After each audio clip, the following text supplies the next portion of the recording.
రాజధాని కాబూల్ పై పాకిస్తాన్ ఆర్మీ డ్రోన్లతో దాడి చేసిన తర్వాత దక్షిణాసియాలో ఒక్కసారిగా ఉద్రిక్త పరిస్థితులు నెలకొన్నాయి. టీటీపీ అధినేత నూర్వాలీ మసూద్ లక్ష్యంగా పాకిస్తాన్ దాడులు చేసినట్లు చెబుతున్నప్పటికీ ఏకంగా తమ రాజధాని నగరంపై బాంబులు వేయడాన్ని తాలిబాన్ సర్కార్ జీర్ణించుకోలేకపోతోంది. పాక్ వైఖరిపై చాలా గుర్రుగా ఉంది. ప్రతీకార దాడులకు దిగుతుందనే ప్రచారం జోరందుకుంది. అయితే తాలిబాన్ సర్కార్ ఏ విధంగా రియాక్ట్ అవుతుందో అర్థం కాని పరిస్థితి. దీనికి తోడు తాలిబాన్ సర్కార్కు చెందిన ఆఫ్ఘన్ విదేశాంగ మంత్రి అమీర్ ముత్తకి భారత పర్యటనలో ఉండగా పాకిస్తాన్ ఈ దాడులు చేయడం ఇంకా అలజడి రేపుతోంది.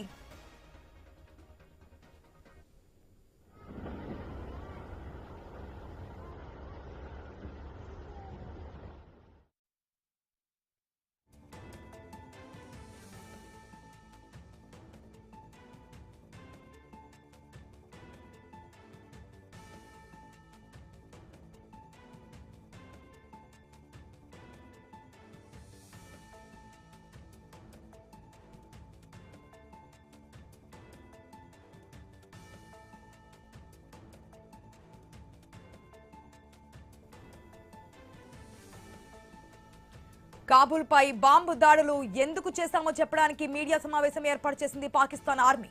మధ్యాహ్నం 2:30కు ప్రెస్ మీట్ పెట్టింది. అయితే పాక్ బాంబు దాడిలో టీటీపీ చీఫ్ నూర్వాలీ క్షేమంగా ఉన్నట్లుగా సంస్థ చెబుతోంది. అటు పాకిస్తాన్ ఆర్మీ తీరుపై సొంత దేశంలోనే తీవ్ర విమర్శలు వస్తున్నాయి. పాకిస్తాన్ ఆర్మీ ఘోరమైన తప్పు చేసిందని ఇమ్రాన్ ఖాన్ నేతృత్వంలోని పార్టీ మండిపడుతోంది. ప్రజల్లో కూడా అలజడి నెలకొంది. పాకిస్తాన్ ప్రభుత్వం ముందు జాగ్రత్త చర్యగా ఇస్లామాబాద్, రావల్పిండితో పాటు ప్రధాన నగరాల్లో ఇంటర్నెట్ ను ఆపేసింది. దీంతో ఏం జరుగుతుందో పాకిస్తాన్ ప్రజలకు అర్థం కావడం లేదు. టీటీపీ చీఫ్ లక్ష్యంగా దాడులు చేసినట్లు పాకిస్తాన్ చెబుతున్నప్పటికీ పాక్ బాంబు దాడుల్లో కాబుల్లోని కొన్ని దుకాణాలు ధ్వంసమైనట్లుగా అక్కడ చిత్రాలు, దృశ్యాలు బయటకు వస్తున్నాయి. మనం ఆ విజువల్స్ కూడా ఐ న్యూస్ స్క్రీన్ లో క్లియర్ గా చూస్తున్నాం. ఏదైతే పాక్ చేసిన దాడుల్లో అక్కడ దుకాణాలన్నీ కూడా ఏ స్థాయిలో ధ్వంసం అయిపోయాయనేది. ఇక ఇంకోవైపు అమెరికా అధ్యక్షుడు డొనాల్డ్ ట్రంప్ ప్రోత్సాహంతోనే పాకిస్తాన్ కాబూల్ పై దాడి చేసినట్లుగా కూడా ప్రచారం జరుగుతోంది. కాబూల్లో కీలకంగా ఉన్నటువంటి బగరామ్ ఎయిర్ బేస్ కోసం అమెరికా అధ్యక్షుడు డొనాల్డ్ ట్రంప్ ఒత్తిడి చేస్తున్నారు. ఈ క్రమంలోనే ఆఫ్ఘనిస్తాన్ లొంగ తీసుకోవడానికి పాకిస్తాన్ రంగంలోకి దించి బాంబు దాడులు చేయించినట్లుగా భావిస్తున్నారు అనలిస్టులు.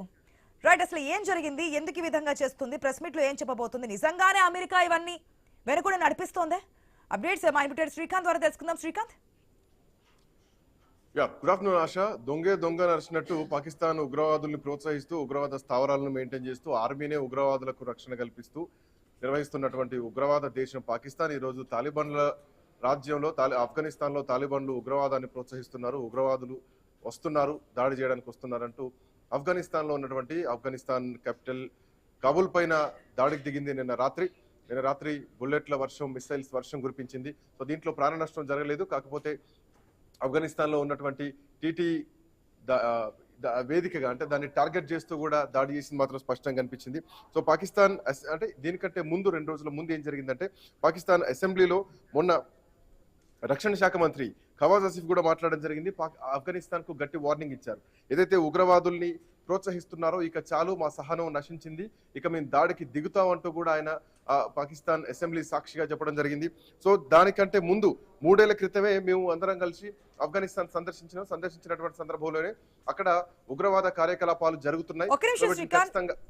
ఒక్క నిమిషం, ఏదైతే మనం మాట్లాడుకుంటున్నాం ఈ దాడులు ఎందుకు జరిగాయి ఏంటనే దాని గురించి మాట్లాడుతున్నాం.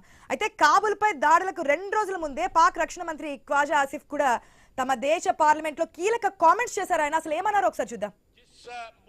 जिस मट्टी में से उनको फायदा मिल रहा है, जिस मुल्क से, जिस सरजमीन से उनको फायदा मिल रहा है, उस मुल्क के साथ दुश्मनी कर रहे हैं। सर ये अब बर्दाश्त नहीं होगा. हमें यकसू होके मिनहसुल कौम जो है जवाब देना पड़ेगा इन लोगों को जो उनको पनाहगाह मुयस्सर करते हैं, चाहे वो हमारी सरजमीन पे हैं या वो अफगानिस्तान की सरजमीन के ऊपर है. इसमें किसी को कोई शक नहीं होना चाहिए. अगर किसी गांव से या किसी पनाहगाह से 4 या 5 या 10 या 15 आदमी निकल के हमारे किसी फौजी काफले के ऊपर जो है हमला करते हैं, उसका जवाब जो है हो सकता है सबको सब साथ कोलैटरल डैमेज भी हो, उसको सबको सब भुगतना पड़ेगा. जहां पे उनकी पनाहगाहें होंगी उनको भी भुगतना पड़ेगा, और जो लोग उनको पनाहगाह देते हैं उनको भी भुगतना पड़ेगा. Enough is enough. ये अब जो हमारे सब्र का पैमाना जो है पाकिस्तान की हुकूमत का, पाकिस्तान की अफवाज का जो है लबरेज हो चुका है। हम अपनी अफवाज के साथ इस मसले पे खड़े हैं और 100% जो है हम मकरूज हैं उनके। एहसान किया उन्होंने इस मुल्क पे हुए, इस मुल्क की हिफाजत करके, हमारी इज्जत में इजाफा करके, हमारी बैनुल अक़वामी जो स्टैंडिंग है उसमें इजाफा करके, जिस मट्टी में से చూసాం కదా పాకిస్తాన్ మంత్రి పార్లమెంట్లో చేసిన కామెంట్స్ ఎట్టి పరిస్థితుల్లోనూ దాడులు జరుగుతాయి ఆఫ్ఘనిస్తాన్ పైన ఏదైనా క్లియర్గా చెప్తున్నారు, దాడులు తప్పవంటూ కూడా హెచ్చరిస్తున్నారు. ఏ విధంగా చూడొచ్చు అంటారు? అంటే ఇప్పుడు ఆఫ్ఘనిస్తాన్ నుంచి ఎటువంటి రియాక్షన్ వస్తుంది అనుకోవచ్చు శ్రీకాంత్? చూసాం ఖవాజా ఆసిఫ్ పాక్ రక్షణ శాఖ మంత్రి చేసినటువంటి కామెంట్స్. ఈ కామెంట్స్ తర్వాత కొద్ది గంటల్లోనే కాబూల్ పైన పాకిస్తాన్ విరుచుకుపడింది, మిసైల్స్ తోటి జెట్ ఫ్లైట్స్ తోటి దాడులకు దిగింది. అయితే ఇప్పుడు మీరు అడిగినట్టు ఆఫ్ఘనిస్తాన్ ఎట్లాంటి రియాక్షన్ ఉంటుంది అన్నట్టు, ఆఫ్ఘనిస్తాన్ సంబంధించినటువంటి తాత్కాలిక విదేశాంగ శాఖ కార్యదర్శి విదేశాంగ మంత్రి భారత్కు వచ్చి ఇక్కడ దౌత్యవేత్తలతో కలుస్తున్నాడు, విదేశాంగ శాఖతో కలుస్తున్నటువంటి తరుణంలోనే ఈ అటాక్ జరగడం. అంటే ఆఫ్ఘనిస్తాన్ ప్రస్తుతానికి తాత్కాలికంగా మాత్రమే నడుస్తోంది ప్రభుత్వం. సో ఇది అంతర్జాతీయ వేదికలపైన గుర్తింపు రావాలి, మిగతా దేశాల మద్దతు కూడా కావాలి. దాంట్లో భాగంగానే ఆఫ్ఘనిస్తాన్ ప్రభుత్వాన్ని ప్రపంచం గుర్తించాలి, ప్రపంచ వేదికలపైన కూడా ఆఫ్ఘనిస్తాన్కు అవకాశం కల్పించాలన్నటువంటి ఉద్దేశంతో మిత్ర దేశాలను కలుపుకుంటూ ఉంటుంది. దాంట్లో భాగంగానే భారత్ పర్యటన జరుగుతుంది. సో భారత్ పర్యటనకు వస్తున్నటువంటి క్రమంలోనే ముందే తెలిసి పాకిస్తాన్ ఆఫ్ఘనిస్తాన్ హెచ్చరించినటువంటి క్రమంలోనే ఇటు భారత్లో ఈ పర్యటనలు జరుగుతుండగానే ఆఫ్ఘనిస్తాన్ పైన, కాబూల్ పైన రాత్రికి రాత్రి దాడులు చేసింది.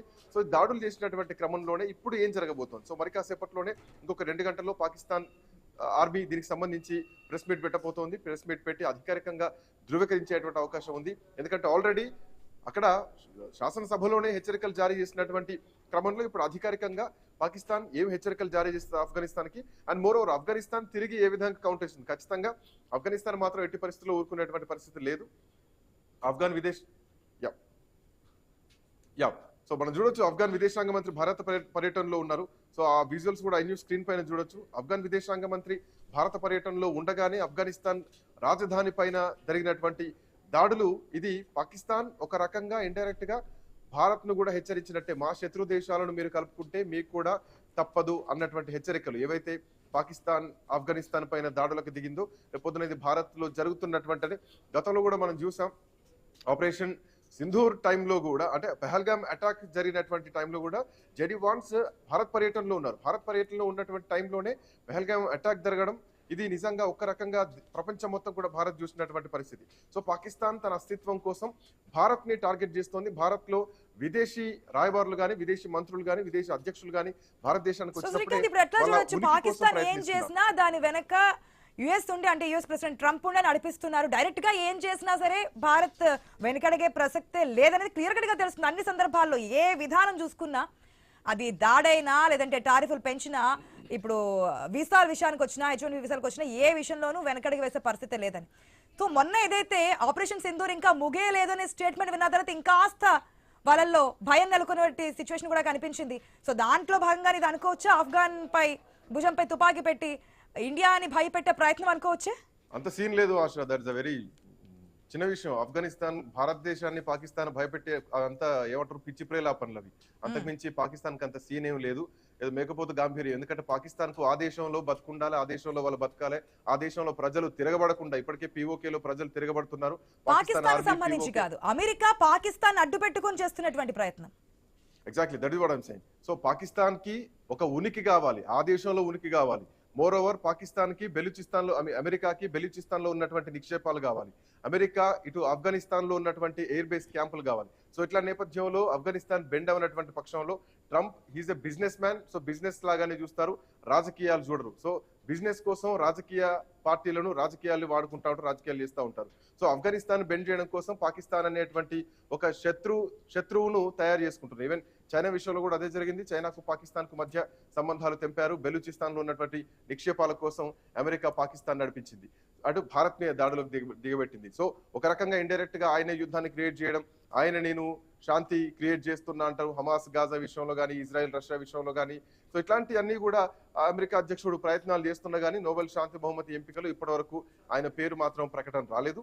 బట్ ఆఫ్ఘన్ విషయంలో ఖచ్చితంగా ఆఫ్ఘనిస్తాన్ మంత్రి భారత్ లో ఉన్నటువంటి టైంలో ఈ దాడులు ఆఫ్ఘనిస్తాన్ కాబూల్ పైన, దేశ రాజధాని పైనే జరిగినటువంటి క్రమంలో ఖచ్చితంగా ఆఫ్ఘనిస్తాన్ కూడా తిరుగుబాటు జెండా ఎగరేస్తుంది, తిరుగుబాటు దాడులు కూడా చేస్తుంది. ఇక మనం ఈ యుద్ధాన్ని నిర్విరామంగా చూడొచ్చు. ఎందుకంటే ఇప్పుడు ఆఫ్ఘనిస్తాన్ వెనక కోర్స్ పాకిస్తాన్ వెనక అమెరికా ఉండొచ్చేమో, బట్ ఆఫ్ఘనిస్తాన్ వెనకాల భారత్ ఇండైరెక్ట్ గా ఉంటుందని చెప్పడంలో ఎట్లాంటి సందేహం లేదు. ఆయుధాలు బ్రహ్మోస్ కానీ లేదంటే మన దగ్గరటువంటి ఆయుధ క్షిపణి కానీ రష్యా నుంచి దిగుమతి చేసుకున్నటువంటి ఆయుధాలు కానీ ఇవన్నీ కూడా ప్రపంచానికి తెలుసు. ఇంకా కొన్ని దేశాలు ఈరోజు బ్రహ్మోస్ ని ముందు పెట్టుకొని మేము ధైర్యంగా నిలబడ్డాం, మా వెనకాల బ్రహ్మోస్ ఉంది అంటే ఇండైరెక్ట్ గా భారతదేశం ఉందని చెప్పేసి. సో అఫ్ కోర్స్ బ్రిక్స్ దేశాలన్నీ కూడా ఈరోజు అమెరికాకి వ్యతిరేకంగా ఉన్నాయి. సో అమెరికా డాలర్ పడేటువంటి ఒక సిచ్యువేషన్స్ కూడా రాబోతున్నాయి. సో బ్రిక్స్ కలయికలో ఈరోజు ఆఫ్ఘనిస్తాన్ మన మద్దతు కోసం వచ్చింది. ఒక భారత్ మద్దతు ఇస్తే మిగతా దేశాలు బ్రెజిల్ కానీ కెనడా కానీ మిగతా రష్యా కానీ ఈ అన్ని దేశాలు కూడా మద్దతు రావడం చాలా ఈజీ. సో అట్లా దాంట్లో భాగంగానే దౌత్య సంబంధాల కోసం ఆఫ్ఘనిస్తాన్ ప్రయత్నాలు చేస్తోంది. అమెరికా కొంచెం తల వంచిపించేటువంటి ప్రయత్నం చేస్తోంది. బట్ భారత్ విషయంలో అంత ఈజీగా ఏం కాదు. భారత్ ను దూరం చేసుకుంటే అమెరికాకే నష్టం. ఎందుకంటే ఇద్దరి మధ్యలో చాలా మంచి సంబంధాలు బాంధవ్యాలు ఉండేది మొదటిసారి ట్రంప్ అమెరికా అధ్యక్షుడు అయినాక కూడా. బట్ రెండోసారి అయినాక ఒక కుక్క బుద్ధి అనేది ట్రంప్ బయట పెట్టుకున్నారు. సో ఆ బుద్ధిని భారత్ తిప్పికొట్టింది.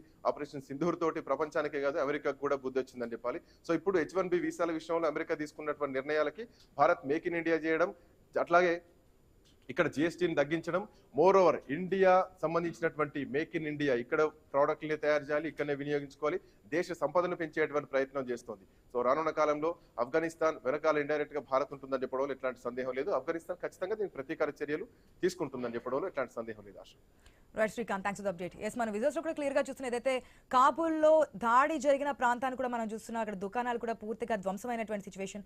అదేవిధంగా ఏదైతే ఆఫ్ఘాన్ మినిస్టర్ మన భారత్లో న్యూఢిల్లీలో ఆ మీటింగ్స్ లో ఉన్నటువంటి విజువల్స్ కూడా మనం చూస్తున్నాం.